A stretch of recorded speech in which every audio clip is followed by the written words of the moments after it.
sururuu kan qalbiitti yaaduudhaaf illee daran namatti ulfaatuu fi namoonni baay'een kaleessa galgala viidiyoo godina Booranaa keessatti ji'a tokko duranatti fakkaate akkan odeeffachuudhaaf yaaletti taateen sun kan raawwate godina Booranaa keessatti namoota hidhatanii hin jirre dargaggoota harka duwwaa afaan Oromoo namoota afaan Oromoo dubbataniin obbolaadhumti lamaanii tarii namoota kan harkatti isaanii meeshaa qabatee deemuu hin argine yookiin immoo uffata seeraa kan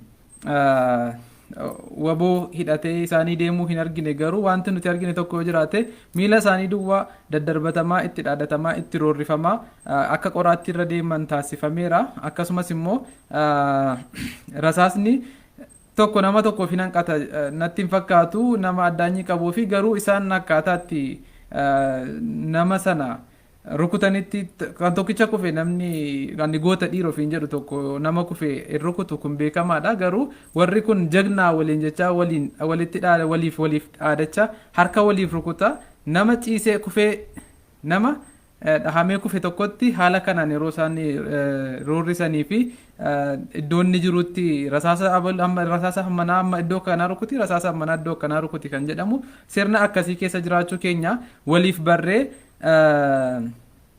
tarii namootni haga yoonaa kallattiin siyaasa biyyattii kanaa itti deemamaatii jiru yeroo barbaachisaaf jedhamee kan yaadamu yoo taate yeroon kennamu akka hin jirree fi hundumtuu namaayyuu gahee mataa isaa bahatee sagalee dhageessifachuudhaa qabu dhageessifatee roorroo amma sabni keenya itti jiru kanaan gahee jechuu akka inni qabudha kanatti dhagahamu sababiin isaas akka kana ija babaasaan turre tarii miidiyaan waan akkas bal'aa hin turreef ta'uu danda'a baroota waggaa 15 waggaa 20 har'aa garuu namootni du'aa turuun isaanii hidhamaa turuun isaanii barattoonni barnoota irraa ari'amaa turuun isaanii kan haalaan nama gaafachiisu miti guutummaadhuma guutuutti tureera bara abbaaduu lafaa harka mirgaa warra TPLF ta'anii ofuma isaaniitii yommuu TPLF ta'anii maqaa OPDO jedhu moggaafatanii uummata dararaa turan sanayyuu akka kanatti wanti ija babaasaan wanti waraabamee miidiyaa irratti tamsaafamu karaa waajjira kominikeeshiniitiin kan Amaanu'eel Wandimmuufaa sana dagachuudhaan qabnu rakkoodhaa wajjin wal baruu qabnu rakkoo sana keessa akkaataatti bahuu qabnu baruu qabna malee dagachuun hin taatu sababiin isaas nama akka kiyyaatu carraa yeroo dhabetti harka duwwaa yeroo ta'etti ajjeefamaatii jira waan na ta'eedhaaf iyyuu bakka nama sanaatu nuuf buuseeti miirri natti dhagahamu maalidha jedhee namni hunduu yaaduu danda'uudha qaba. Sirriidha kanaan dura haadha ilma ajjeesanii haadha reeffaa mucaara taasisaniiru Dambidollootti wanta akkasii mudateera ulfa dahumsaaf deemtu ambulaansii keessatti ajjeesaniiru wanta akkasii kun mudateera garuu yeruma hundaa wanta akka sanaa sana yeroo mudatan kan nuti callifnee laallu matuma isaatti iyyuu warra du'e gaditti akka nuti jirudha kan natti mul'atu yeroo baay'ee warra jiru gaditti warra du'e olitti jenna tasumayyuu waan akkasii miti warri du'e immoo du'e boqoteera nuyi warra utuu wanta badaa akkasii argaatti jiru callifnee ilaallu kanatu takka immoo warri garaadhaaf bulanii warri faayidaan miidhamni saba isaanitti mul'anne faayidaan har'aa qofti isaanitti mul'atu waan ilaalcha siyaasaatti fakkaate ilaalchi siyaasaa saba kee ajjeesi saba kee dararii haqa saba keetii dabsiisa fayyadamummaa saba keetii balleessi jedhu eessa jira saba kee hin jiru wanta akkana haqa qabeessas immoo mitituma jedhameeti iyyuu sun ilaalcha siyaasaatii miti silaa ilaalcha siyaasaati kan jedhamu Oromiyaan Itoophiyaa keessa yoo jiraatte gaariidha moo mootummaa mataa isheetii dandeessee yoo baate gaariidha kan jedhudhaan akka mataa kiyyaatti ilaalcha siyaasaati jedhee adda addummaa ilaalcha siyaasaati wantoonni yaadota falmisiisaadha jedhee irratti ilaaluuf jechuudha. Mootummaa abbaa irreetii fi mootummaa dimokiraatawaadha jedhamee waan falmii keessa seenamu ta'uu dhiisuu danda'a garuu namoonni tokko yeroo barbaachisaa ta'etti mootummaan mataan isaayyuu abbaa irree ta'uu qaba yeroo isaan itti jedhantu jira waan ta'eef namoota sana wajjin yeroo falminuudha kan nuti ilaalcha siyaasaatiin wal falmina jennu siyaasa jennu amma garuu sana miti kan taa'atti jiru namni namummaa isaatii fi sababii ilaalcha akkasii qabaateef utuu hin taane qaba jedhamee shakkameetidha kan inni ilmoon haadhaa fi maatii fuulduratti addabaabaayettii fi balbala manaa duratti rashanamaatti jiran seenaan har'a ganama dubbise keessaa tokko inni nuti kaleessa galgala karaa sooshaal miidiyaatiin argine kuni waan waraabamee mul'atedha malee jireenyi guyyuu oromootaa hundumti isaayyuu mana namaa hunda keessa gaddi seenee jiru kan kanaan gadiitii miti kan kana caalu yoo ta'e iyyuu malee jedhee namni sooshaal miidiyaa irratti baay'inaan beeknu hoogganaa waldaa tokko kan tahe yeroo dubbatu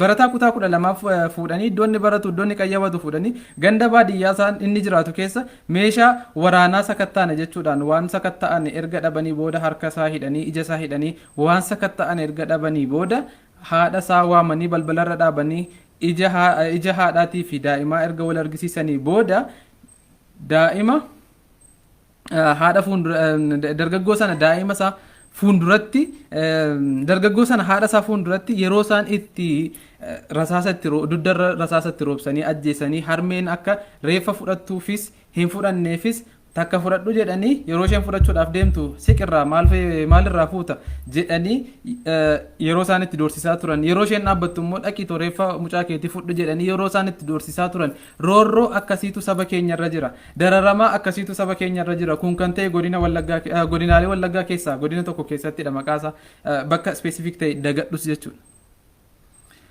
Wantumti wal fakkaataan akkasii kan namni rakkoo tokkoffaa iddootti himatu hin qabu akkuma argitanii paarlaamaan biyya keenyaa walgahii adeemsifata wanti isaan mari'atan hin beekamu garuu mari'atamee garee paartiin keenya itti amaneera jedhamee yeroo muudamni golgaa duubatti taasifamee maal akka isaan muudanii fi akkamitti akka isaan muudanii fi seenaan namootaa nuu dubbifamee muudanii galanii dhageenya bara yeroo yaa'ii waan akkasii jedhanii yeroo biraa yeroo isaan walitti qaban dhageenyarraa kan hafe sabni kiyya akkasittiin dararamaa jiraatu saba kiyya kanaaf falalaadhaa kan jedhe kanan dhiyeenya kanatti erga koloneel Abiy Ahmed doktor kanan hin jennee fi doktorri kan yaalee fayyisu malee kan baqassee wal'aanu malee kan jiraa ajjeesee rakkoo biyyaatu furuudhaa qabu rakkoo biyyaatti dabalu jedhee waan tan amanuu hin barbaanneefidha doktorri fayyisaadha malee ajjeesaa miti abbaa irreetii miti meeshaa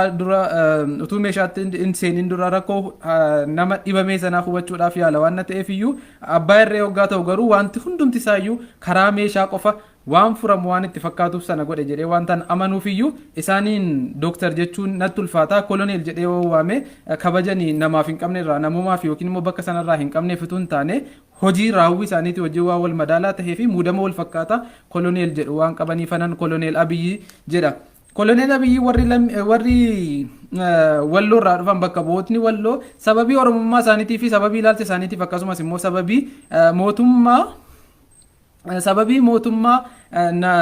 gonfoo hin barbaannu jedhanii fi oromoonni ajjeefamaatti jiru yeroo jedhanii morman sana akka isaanitti andarmaayin godhanii lafa jala dibanii gaaffii uummata liyyuu haayiliin amaaraa liyyuu haayil barbaachisaa taanaan affaar deemee yeroo itti nageenya kabachiisutu jiraata as naannoo isaa keessatti mitiiti sanaaf rakkoo nageenyaa furaatii jira malee saba keenya dararaatti hin jiru yeroo isaan jedhanii deebisan faatu jira kan kanarraa hafe gaaffiin sabni miidhama sabaa kallattiidhaan ibsu hongeen yeroo isaan gadda paarlaamaa keessa wal gahanii deemanii hongeen naannoo Booranaa ni tureera haala sanaan saba isaa jechuun saba rakkoo hamaa keessa godhaatii tureera loowwan isaaniif jireenya isaaniitti loon nuti qabeenya qofaa goonee ilaallu miti sababiin isaas horsiisee bulaadhaaf loon lubbuu isaati waan kamiyyuu caalmaa ijaarsa kamiyyuu caalmaa badhaadhina qabeenya kamiyyuu caalmaa isaaf loonsaa gidduu Oromoon horsiisee bulaan tikfatee bulaan hariiroo gaarii qaba rakkoon akkasii hongeen akkasiitu jiru miidiyaa irratti kan nuti dhageenye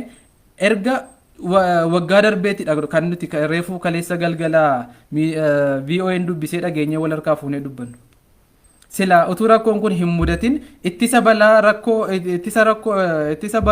ittisaa fi to'annoo rakkoo maal balaa jedhanii seektara muudan qabu seektarri sun hojiitti hiikee rakkoo sabaa sana utuu hin mudatin hambisuu qaba ture ittisadha waan ta'eef iyyuu hin ittisne isa ittifame sanaan iyyuu immoo maqaan godina keenyaa ni bada maqaan bulchiisa keenyaa ni bada jedhaniitu rakkoo hawaasni itti jiru dhukkubsachuu dhiisanii yeroo isaanitti siyaasa isaanii maqaa isaanii imeejii waan jedhamu biyulli godhachuudhaaf deemantu mul'ata kun tasumaa waan ta'uu hin qabnee fi namummaa of keessaa hin qabnedha jedheetiin amanan akka mataa kiyyaatti sababiin isaas horsiisee bulaan sun tokkoof waan horsiise sanaan jiraata inni jalaa dhumeera taanaan diinagdee isaatu jalaa quucara akkasumas haamilee isaatu du'a waan qabu sana akkaataatti gara fuula duraatti jiraatu dhabaa jechuudha.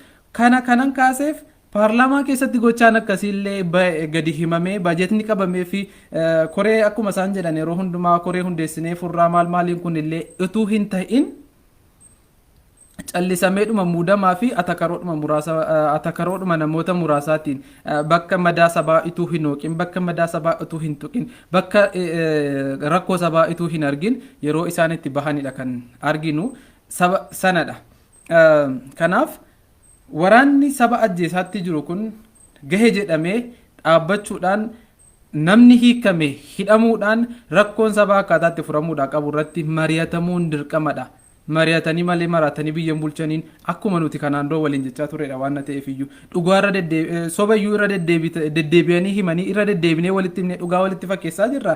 Dhugaa isicha nu faluu danda'u dhugaa isicha gara fuula duraatti nu oofuu danda'u garuu gama kiyyaan irraa dubbachuu irraa hin nufu sababiin isaas faashiniin dhugaa dubbachuu irra hin darbu waan ta'eef iyyuu faashiniin namni seeraan ala ajjeefamaatti jiru haafuu. Wanta akkasii kun hin malu bineensummaan jaarraa kana keessatti tasuma waan hin malledha yerootti addunyaan tokko ta'uudhaa fi olii gadi kaatutti sababii ilaalchaatii fi sababii oromummaatii fi sababii sabummaa isaatii fi oromoon ajjeefamuu hin qabu jechuun faashinii irra darbuu ta'uu danda'uudhaa hin qabu. Fala isaati kan jennu immoo mariidha. Fala isaati kan jennu immoo gadi ta'anii qalbii mana buleenii dubbii ilaaluudha maanguddoodhaan mari'achuudha tuffachuu miti ari'achuu miti maallaqaan gowwoomsuudhaa fi shororkaa itti uumanii akka isaan yaada bilchaataa hin kennine gochuu miti. Fala yeroo baay'ee yeroo namni rakkoo wayii kaasee dubbachuudhaaf jedhu rakkoo dubbachuun qofti maal faayidaa qaba faladha kan barbaachisu jedhama.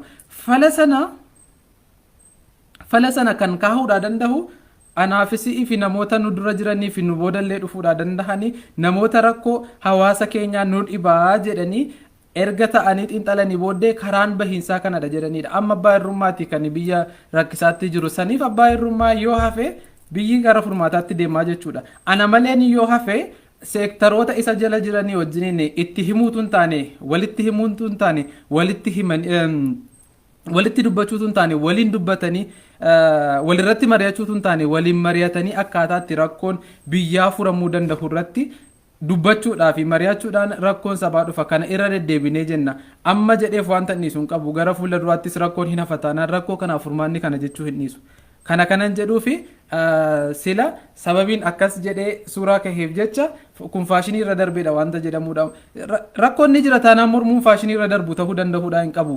An dhuunfaatti nama badaasaa faashinii leellisuu miti sababiin isaas uffadhee jiraannaan badaasaa uffanni staatasii koonaaf ibsa maal jedhee waan nama amanuu miti qullaa koo dhoksuudhaaf taanaan wanta anaaf naa mijatuun uffadha taanaan hagas mara nama faashinii hordofu miti. An mootummaa abbaa irree kana akka namni irratti dammaquu fi akka burjaajii hin uumnee fi propagandaan isaan adeemsisan baay'eensa soba akka ta'e himuudhaaf nama ija sukkuumuu yookiin immoo bitaa mirga ilaaluu miti. Bitaa mirga ilaalladhee nan dubbadha garuu jechoota namoota kootaadhaan ajajamanii abaluu irratti duulaa jedhamanii mindaan ramadamee fi waajjirri kennamee fi konkolaataan ramadamee fi boodigaardiin ramadamee fi walii gaddeemanii haamilee namaa tuquudhaaf deemuuf nama hagas mara mataa jalaa hin qabanne akkan ta'e isaanumtuu gaarii godhanii waan beekan natti fakkaata. Yeroo koo baay'ee Finfinnee keessatti dabarse waan nan ta'eef iyyuu waltajjiiwwan irraa baay'ee baqataatiin turre waltajjiiwwanitti deemeen yaada dhiyeessaatii ture waan na ta'eef jechuudha. Saniif yeroo ammaa kanatti rakkoon guutuu Oromiyaa keessa jira addatti garuu godinaalee kibba Oromiyaatiif lixa Oromiyaa irratti daran hammaatudha. Rakkoonitu jiru hin dubbatinaa jechuun immoo matuma warra rakkoonitu jiru hin dubbatinaa jedhee saba hidhaa jiru kanaaf salphina isaan mataa isaaniitiif sababiin isaas rakkoo furuudha malee rakkoo maa himatta jedhanii saba ofii dubbatatu yookiin immoo qaama isaa dubbatu sana hidhuun tasuma waan hin malleedha waan ta'eef jechuudha. An wanta rekommand godhu yookiin yaadan dhiheessu propose godhu tokko yoo jiraate gamni hidhameetii jiru gamni paartii mormitootaati jedhame falli isaan harka jira. Jedhamee amanamee yookiin immoo uummata sochoosuu danda'u jedhamee shakkamanii sodaatamanii hidhamaniiru jedhee wanta namanuuf isaan hiikamanii rakkoon iddoo akkas akkasiitii jira furmaanni immoo akkas akkasidha nama tokko qofaadhaan yookiin paartii tokko qofaadhaan namoota ilaalcha wal fakkaatoo jibba oromummaatiin guutamanii fi dhiiga oromummaa of keessaa hin qabne miira namummaa of keessaa hin qabne qofaadhaan hin hoogganamtu biyyi kun jedhanii warra mormanii hidhaa jiran sana baasanii ittiin mari'atanii furmaata kennuun rakkoo gurguddaa godinaalee wallaggaa hundaa fi kibba oromiyaa keessatti tahaa jiru furmaata jedheetiin yaada. namni du'aatti jira nama dubbate nama du'aatti jiru sana warri ajjeesaa jiru qaanfatanii nuti qaanfachuu hin qabnuun immoo namoota hamma humna keenya namni dhibeen uummata kanaa nu dhiba rakkoon uummata kanaa nu gashaa jennee yaannu ta'uudha qaba malee kaleessa irraa dubbanne irra jennee dhimma irraa callifnuuf hin qabnu. sababiin isaas waan wal fakkaataa soba wal fakkaataa yoo oomishanis achuma moodifaa godhanii warri nutti dubbatanuu qaanfataan jira waan ta'eefiyyuu. kan biraa akkuma yeroo hundaa jedhu wantan jechuudha barbaadu nama ofirratti hin eegina qaama furmaataaf gochuu yaala. qaama furmaataa ani hoo obboleessa kiyya sana bira kaleessa akkasittiin bifa suukanneessa anaan tuffatameetu ta'uuti baateetii fi maaliif hin gocha akkasii godhama. isiniin hayyoota bara jireenya keessan barnoota irratti ba'aa namatti hin taanu jettanii hojii dhuunfaa keessanii hojjetaatti jiran quuqqamtoota sabaa sabboontota tuffachuutu ta'uu baateetii maaliif qaama mootummaati jedhamee yuunifoormii mootummaa uffatee meeshaa mootummaatiin saba ofii isaatii ajjeesatu anaafisiin tuffachuu ta'uu baateeti.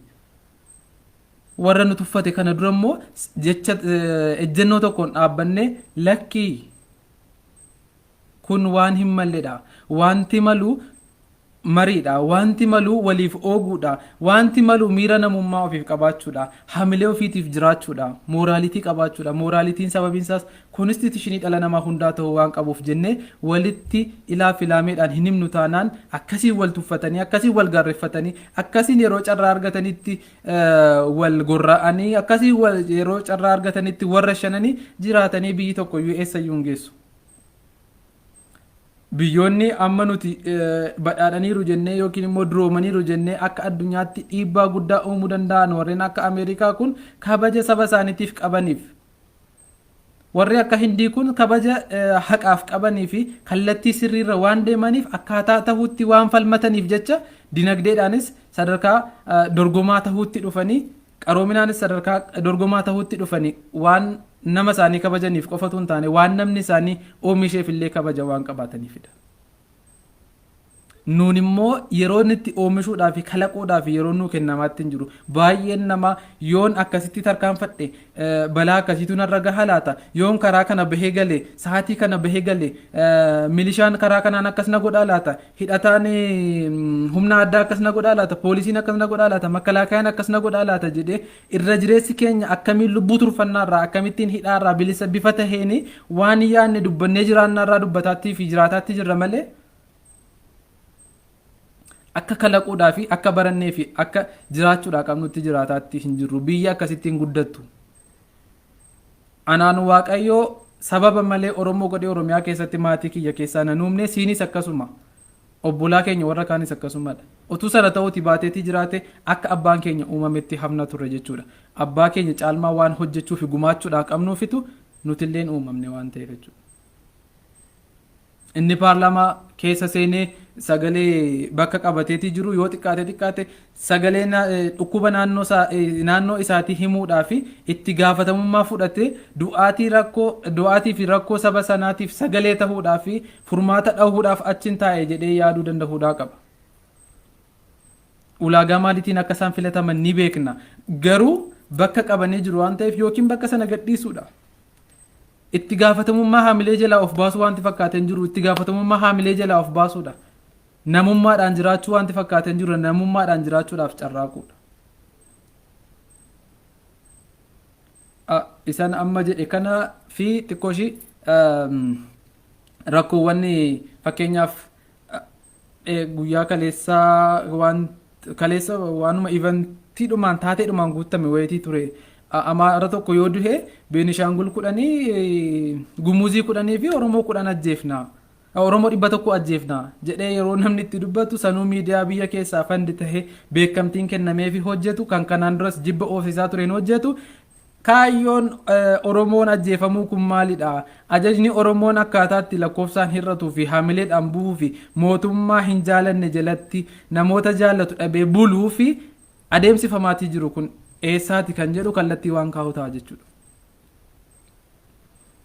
በአፋን ኦሮሞ ያልኩትን ለመርገም ያህል ሙሉን ለመርገም ምናልባት ጊዜውም ፍላጎቱም ባይኖረኝም አብዛኛው ሀገር ወዳዶች ባዮች የሚያደርጉትና ለሚዘምቱት ነገርና የሚዘምቱበት ነገር ግርም ነው የሚለኝ። ለምን ቢባል አንድ ኢትዮጵያዊነትን እንጠቅሳለን ፈቅደንም ባይሆን አንዳንዶች ፈቅዶ የሚኖሩትም ኢትዮጵያዊ ነን ብለው ኩሩነን የሚሉትም ቢኖሩ ፈቅደንም ባይሆን አባቶቻችን በተቀበሉትና አባቶቻችን ላይ በተደረገው ግፍ በኢትዮጵያ ኢምፓየር የምንኖርም ቢሆን ሰውነንና ሰውነት ሲጠቃ የሰብአዊ መብት ሲጠቃ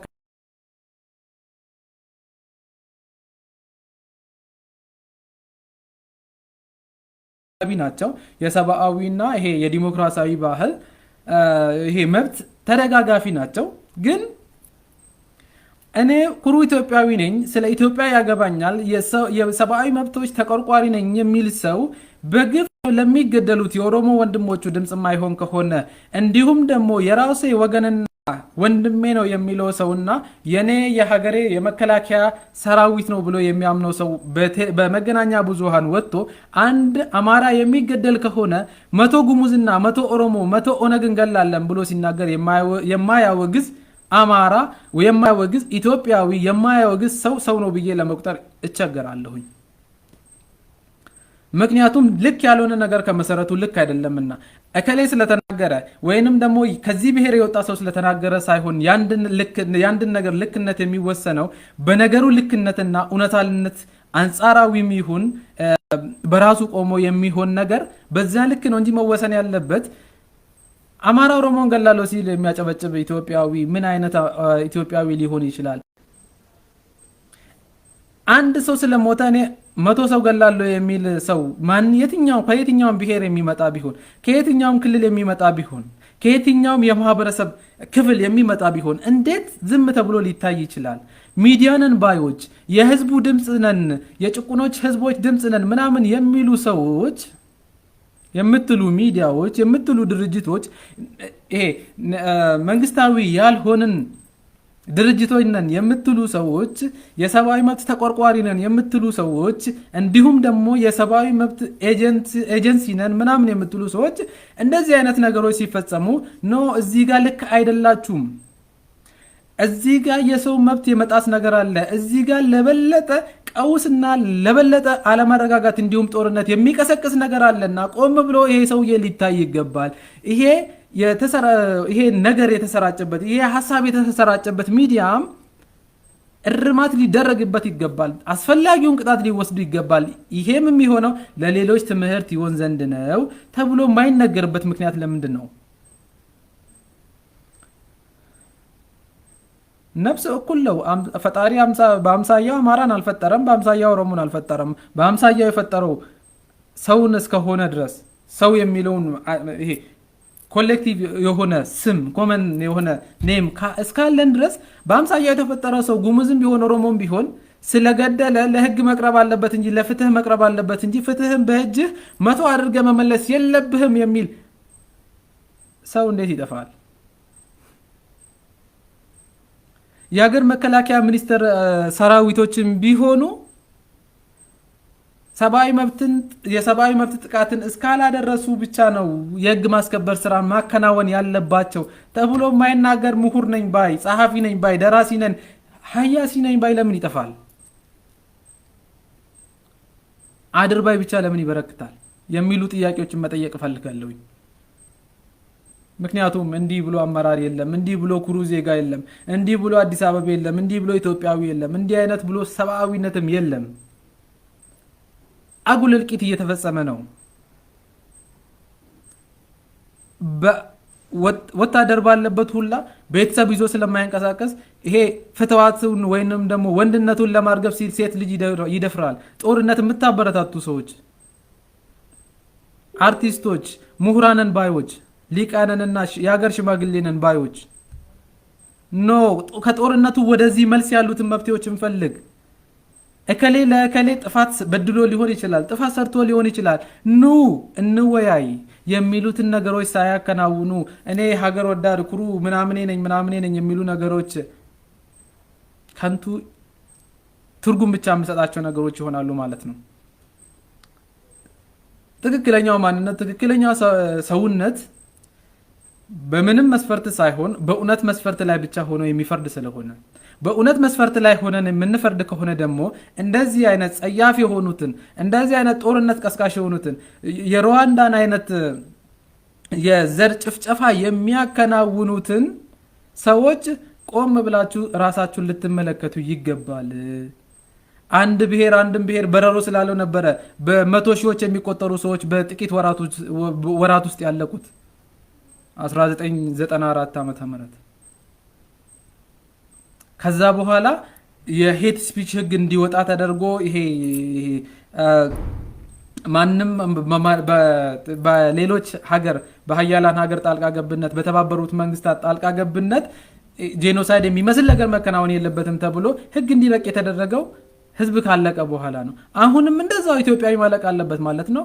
100 ኢትዮጵያን ለመግደል የመጣን አንድ አማራ ዝም ብሎ የሚመለከት ጉሙዝ ወይንም ደግሞ ኦሮሞ ይኖራል ማለት ነው።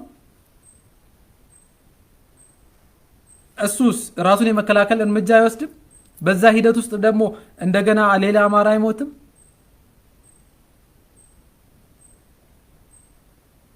መሆን የሌለበትን ነገር ሁላ መሆን የለበትም ብሎ ኖ ማለት መቻል ይኖርባቸዋል፣ ይኖርብናልም ጭምር። እና ይሄንን ምለው ያገባኛል፣ ማውራትም ደግሞ ይኖርብኛል፣ መቃወም ይኖርብኛል። አላስፈላጊ የሆኑትን እርምጃዎች ማስተላለፍ የለብኝም፣ አላስፈላጊ እርምጃዎችን መደገፍ የለብኝም የሚሉ ንጹህ ህሊና ያላቸው ሰዎች ሁላ ተግባራዊ ያደርጉት ዘንድ ነው ይሄንን ምለው። ጥላቻ ሲሰበክ ጥላቻ የጦርነት ግብአት ነውና የጦርነት ማፋፊያማ ነገር ነውና ነው አይደለም። እንደዛ መሆን የለበትም። መሆን ያለበት ነገር ፍቅርን ስንሰብክ ራሱ ከልባችን መሆን አለበት። ፍቅርን ስንሰብክ ተግባራችንና አንደበታችን፣ ጽሁፋችንና ውሏችን፣ አኗኗራችን ሁሉ ሊስማማና ሊዋህድ ይገባል። ፍቅርን ስንኖር ጥላቻን እናሸንፋለን። ጥላቻ ከሌለ ደግሞ እንኪያ ሰላምታ ከሌለ ደግሞ ጦርነት አይኖርም። ጦርነት ከሌለ ደግሞ የእናቶችና የእህቶች መደፈር ይቀንሳል የሚል እሳቤ ይዞ የሚመጣ ምሁር ነው የሚያስፈልገው። እሳቤ ይዞ የሚመጣ ጋዜጠኛ ነው የሚያስፈልገው። እኔ እስከማውቀው ድረስ ይህንን እላለሁ። የኔ ነው ያንተ በሆኑ ነገሮች ላይ እንደራደራለን የሚሉ ነገሮች በፍጹም አያዋጡም። እኔናን አንተንና ሌሎች ከሌላ አህጉርና ከሌላ ምድር የወጡ ሰዎችን የሚያመሳስለው ቋንቋችንና የመጣንበት ማህበረሰብ አመለካከታችን ሳይሆን ደግሞ ሰውነታችን ነው። ሰውነት ደግሞ እየተጠቃ ነው። ሰውነት ደግሞ ከሌላኛው ሰውነት ጋር በቁጥር እንኳን እንዳይወዳደር ተደርጎ 1:100 እየተባለ ነው ያለውና 1:100 አይደለም 1:1 እንኳን መገዳደል ይቅርብን። ቃየል አቤልን ሲገድለው ፈጣሪ ተቆጥቷል የሚል ሃይማኖተኛ እንዴት ይጠፋል? እንዴት የሃይማኖት አባቶች መርቀው የዚህኛው ክልል የዛኛውን ክልል መርቀው ወደ ጦርነት ይሸኛሉ? ይሄ ሃይማኖቴን አይወክልም። ይሄኛው ሃይማኖቴን ስለማይወክል ደግሞ አባ ከዚህ ነገር ራስዎትን ሊቆጥቡ ይገባል። መጽሐፍ ቅዱስ ላይ እንዲህ አይነት ብሎ ነገር አለ ወይ? ምናልባት ወራሪ ኃይል ስለመጣ ነው ምናምን ሊባል ይችላል። የትኛው ወራሪ ኃይል ነው የመጣው? ራሳቸው ሲያስተዳድሩ የነበሩትና ራሳችን እዛ ስር ስንተዳደር የነበርነው ሰዎች አይደለንም እንዴ? ለራሳችንስ ለመከላከል ከሆነ ለምንድነው ከዚህ በፊት ጥቃት ሲደረግ ያላወገዝ ነው እዛ ክልል ላይ ብሎ የሚጠይቅ ሰው ሊኖር ይገባል። ከዚህ ከባሰው ነገር በጣም ከተበላሸውና ከቦካው ነገር መውጣት የምንችለው ከእውነት ጎን ብቻ ስንቆም ነው። ስላዳመጣችሁኝ አማርኛ ተናጋሪዎች ከልብ አመሰግናለሁ። ተግባራዊም እንደምታደርጉ ደግሞ መሻቴ ነው። ሀዬ ገለቶማ ኦልፋዳ ከነን ራዱበዴ ዋኑማ ጀሪ የኛ ከና raayyaa ittisa biyyaa artistoonni keenya tokko tokko sirbinuuf malee eegeraafnuuf malee kanaan dura saba keenya akkasitti dararaatii ture ficcisiisaatii ture qayla baashii agaaziidhuma maqaa amma jijjiirratee riippablikaan gaardii ta'e kanaaf sirbinu malee warreen jedhan keessaa tokko kan tahee fi beekamtiidhuma mootummaatiin walgahii mootummaa walitti qabeen amaara tokko du'u nuti immoo oromoo fi gumuzii dhibba ajjeefnaa yeroo inni jedhu sana warru yeroo jedhu sana warruma makkalaakaadhaaf sirbina raayyaa ittisa biyyaadhani akkan erga naladhee argeeti Itoophiyaa keessa kan jiru raayyaa dubartoota gudeedu raayyaa lammii ofii ajjeesu raayyaa lammii ofiitti roorrisu malee raayyaa nageenya saba ofiitiif wabii ta'uu fi gaachana ta'uu takka argeetiin beeku hundumti isaayyuu gaachana paartii isaati kan dhufee darbu hundaa fi raayyaa paartii isaati ilaalcha warra nafxanyaa hoogganuu qofadha isaa asitti wanta argee tokko hin qabu garuu maal arganii akka isaan hiriyoonni kiyya duraanii tokko sirbanii fi rabbaa beeku waan addaa jechuudha kan amma na ajjeesuudhaaf natti dhaadatu ani hidhadheetiin jiru oromoon tokko amaara tokko hin ajjeefne ajjeeseera yoo ta'e maatii isaatii fi firoottan isaa hundumaa fuudheetu ajjeesaa jechuudha. Obboleessi kiyya immoo obboleettiin koo immoo isaaf sirbiitti hidhatte. Isaaf eegeraas hidhatte. Kan kanaan dura jechaatti turres waraanni hin barbaachisu tarii yoo barbaachise iyyuu lammii ofii eeguudhaaf malee dhaqanii lammii ormaatiif du'uudhaaf miti. Saba ormaatiif dhaqanii du'uudhaaf miti. Namni tokko nama tokko ajjeesuu hin qabu. Yoo ajjeese iyyuu kan inni ajjeesuu qabu du'uu dhiisuudhaa fi carraa dhumaa yoo qabaate qofadha. Saniifuu naannoo kaabaa dhattanii dhimmi isin loltaniif humna addaa Oromiyaa irra hin jiraatu jedhee kanan dubbataati tureefis akkasumaafidha. Sababiin isaas warri nuti amma birmannee fi warri nuti ji'a 2-3 dura birmannee fi dhannee hin lollaa fi wabii biyya keenyaa taana daangaa biyya keenyaa eegsifna Itoophiyummaan tuqamaatti jirti kabaji keenya tuqamaatti jirra juntaan waggaa 27 nu bitaatti ture ammas nu weeraruudhaaf jedhamu juntaadhuma sanatu haara'ee namootni haaraan bara 27 booda itti dabalamanii bara ceehumsaa yookiin immoo bara jijjiiramaa bara tiim lammaa jedhaman hundumtuu akkaataatti dhiibamanii bahanidha kan nuti arginu. Warra qoonqoodhaaf bulee fi maanoo akka malee tuttuqe irraa kan hafe isaan kan dhiibamanii eessa akka isaan jiranii fi takka immoo eessa iyyuu akka isaan jiran baruudhaaf namoota rakkanneetu jira. Saniif dhimmi nuti isa kaleessaa balaaleffannee isaa irraa deeggaruuf hin jiraatu jechuudha. Lammii keenya kan ajjeesaa jiru isuma kaleessa ajjeesaa tureetu ammas ajjeesaatti jira.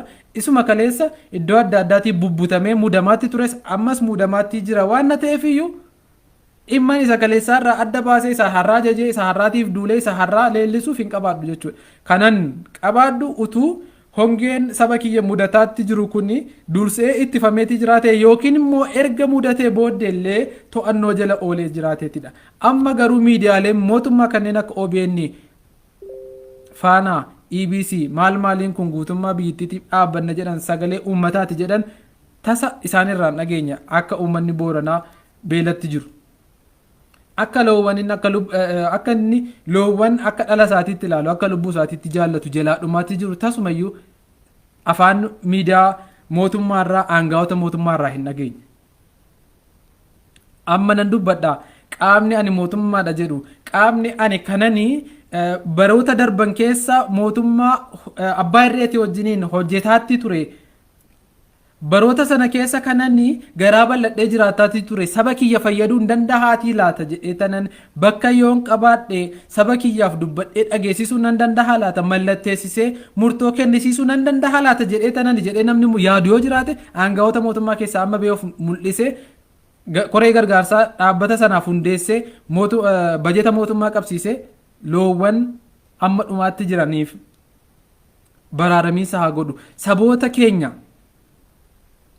lammiilee keenya obbolaa keenya maatii keenya godinaalee lixaa keessatti dhumaa jiraniif sagalee haa ta'u murtoo haa dabarsu. Sababiin isaas akka kiyyaa fi akka namoota baay'ee na daawwataa jiranii kana inni humna dhabaa miti. aangoo of harkaa qaba. Aangoon immoo karaa ittiin humna ofii mul'ifatanii fi waan na deggeran tokko hojiirra oolchanidha malee wanta ittiin saba ofii miidhan qofa miti.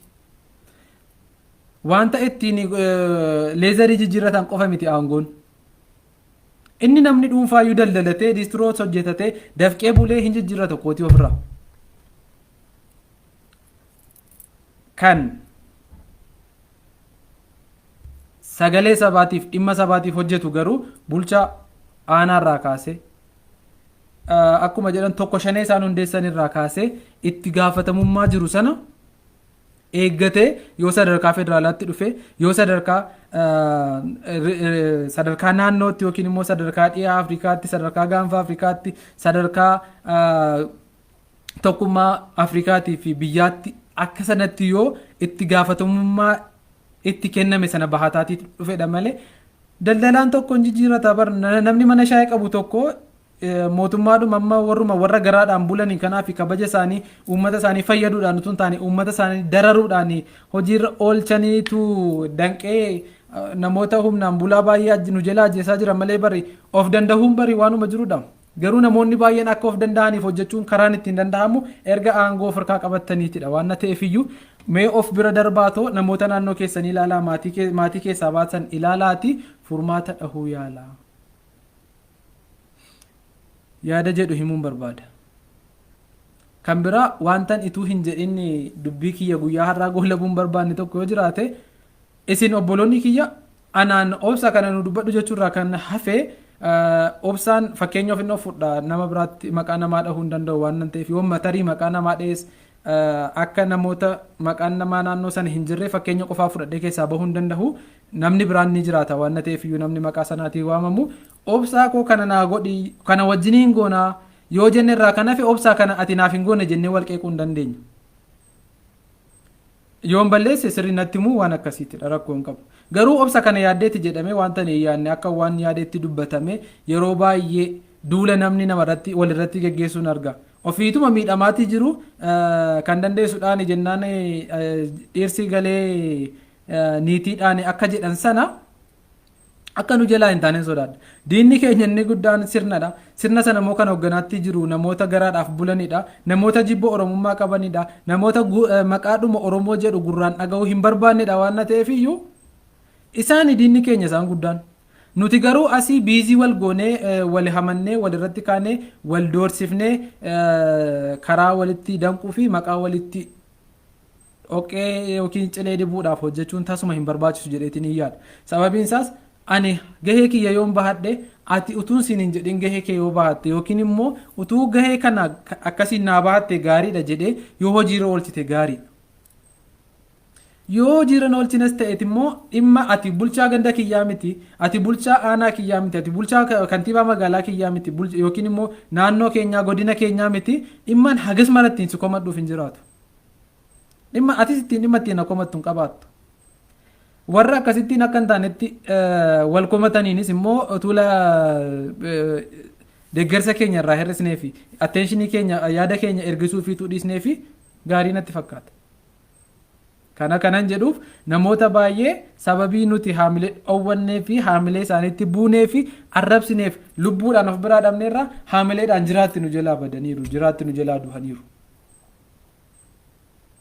Namootni yeroo baay'ee jawaariin qeeqaatti turanii amma yeroo jawaar hidhame kana anis hidhaadhuman yeroo dheeraadhaaf wajjiniin baatii torba waan akkasiitiif hidhaadhuman iddoo adda addaa ta'an iyyuu malee ture waan ta'eef iyyuu utuu jawaar kana godhee sana godhee maal jawaar immoo kana hin jenne sana jedhanii yeroo itti wanta inni dubbatee fi maxxansee fi haxxiffate hunda jala deemanii koomanti gochaatii turanii beekumsi isaanii sadarkaa dooktarummaa sadarkaa maalii gaheetii ture tokko yeroon bahutti rakkoon qabu gaappiin hin uumamu kan jawaariin gaappiin uumame gaappii warra jawaariin qeeqaatti tureetti warra maqaa jawaariin argaa jawaariin jibbaa tureetiin hin guutamadhee yaadaatiin ture garuu hin guutamne.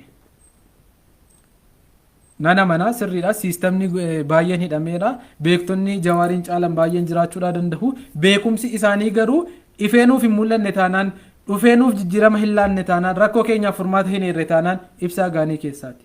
Ibsaa gaanii keessaa immoo ifuu yoo dhiise wayya sababiin isaas achitti baqee bada waan ta'eef iyyuu. ifee ifa naannoo sanaatiif hin ta'u waan ta'eef iyyuu akkasumaan ni ta'a jechuudha. Saniif obboleessa kee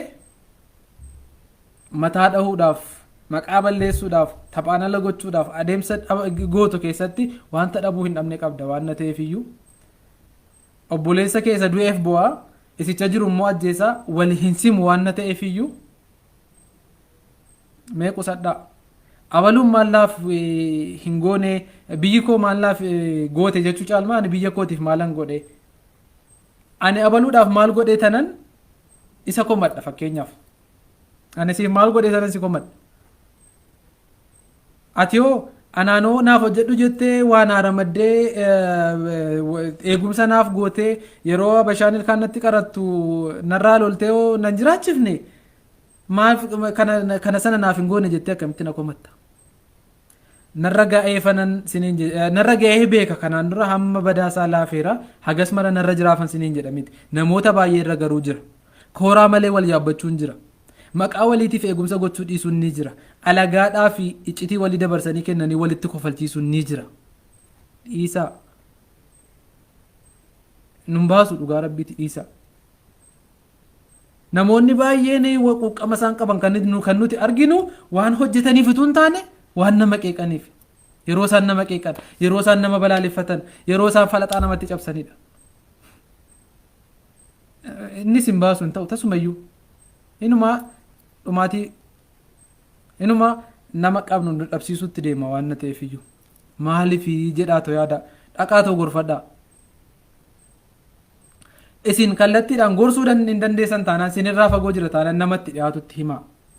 Sin miidheera taanaan dhuunfaatti akka sabaatti taanaan immoo saba kana bakka buutee gaafachuufis namicha gaafachuufis ofiis gaafatamuufis bakka bu'iinsa namni walii kennan jiru tola keenya hojjenna. Tola isaanii hojjetu. Atis tola kee qeeqxa ta'uu danda'a. Qeequun garuu hojii hin ta'u. Bu'uura waan hin qabne faarratti yeroo nuti mataa wal cabsinutu jira.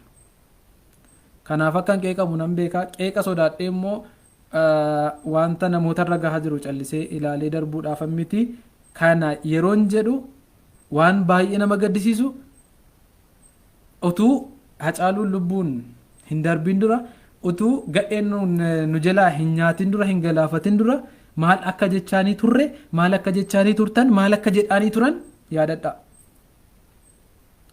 Inni hoo maal jedhe gadi bahee dubbii jedhe sana keessatti waan xiiqiidhaan guutamee dubbateef immoo jaalala argateef jecha immoo ormi maal deebii akkamii nuu kenna.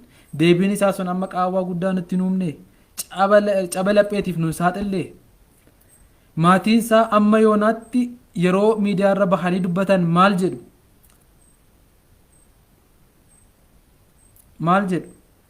inni nama akkasiillee hin turre namoonni akkasittiin hubatanii garuu nu galaafatanii jedhu. Anis akkasumatti naman